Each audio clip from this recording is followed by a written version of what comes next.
நீண்ட நாட்களாக மனதிலே பெருந்த எண்ணம் ஒன்று என்ன தெரியுமா?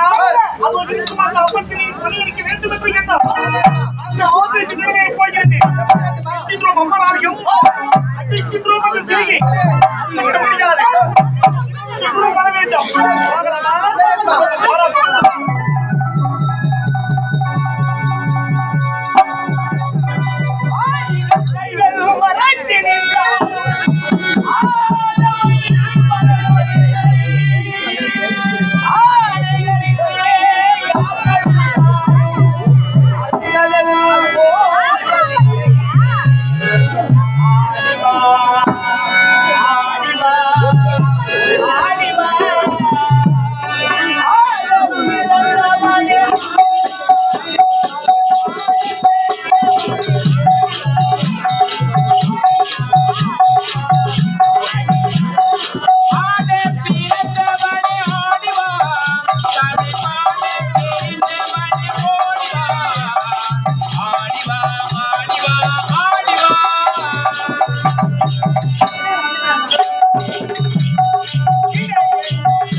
தருமத்தில் சிறந்தவன் கர்ணன், உறக்கத்தில் சிறந்தவன் கும்பகர்ணன், பொய் சொல்லாதவன் அரிச்சந்திரன், வாக்கு தவறாதவன் ராமச்சந்திரன், கற்பில் சிறந்தவள் கண்ணகி, சபதத்தை முடித்தவள் பாஞ்சாலி, சினம் கொண்டான் ராவணன்.